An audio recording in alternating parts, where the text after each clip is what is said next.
upon peace, God willing we get peace, are you open to holding an election in your country? Yes, of course. We are open for election, yes.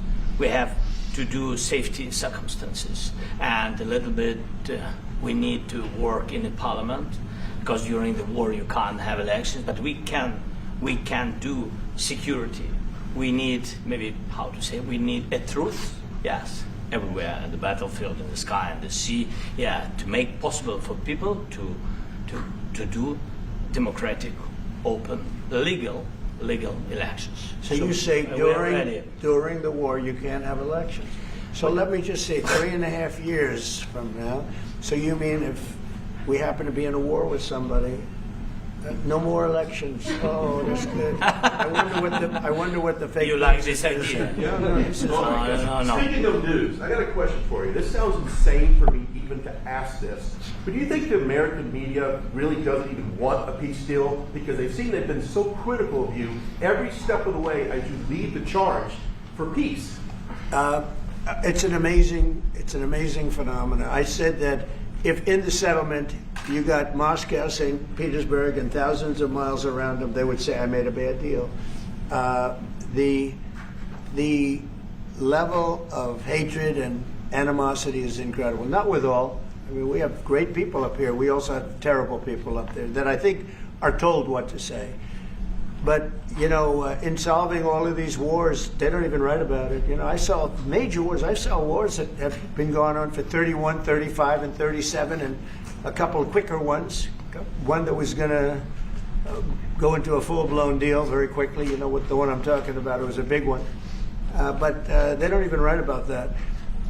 No matter what I do, no matter what, and this is not anything to do with you. It's probably to your advantage in a certain way. But no matter what I do, no matter what deal I make, from my standpoint, you'll come out good. Maybe President Putin will come out good. But they'll say, Trump was absolutely horrible. It's just that, and I've lived with that for a long time. I've lived with it since just before the first election. I used to get great publicity.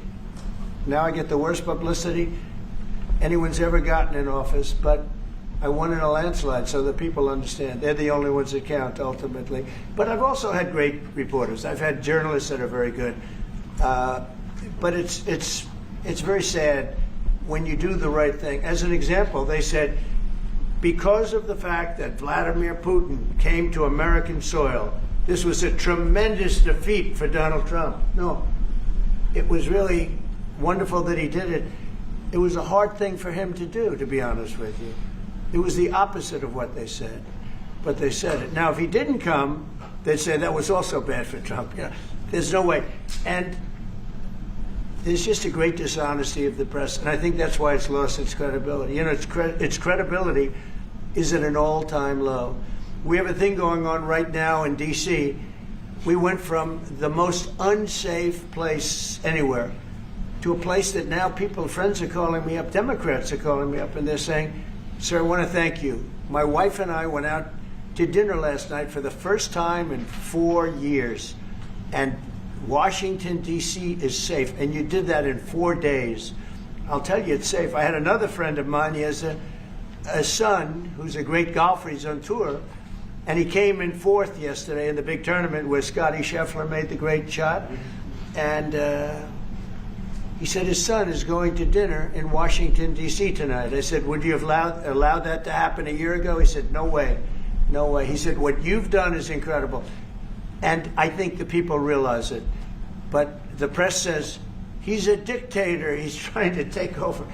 No, all I want is security for our people. But people that haven't gone out to dinner in Washington, D.C. in 2 years are going out to dinner. And the restaurants the last 2 days were busier than they've been in a long time. Thank you for that.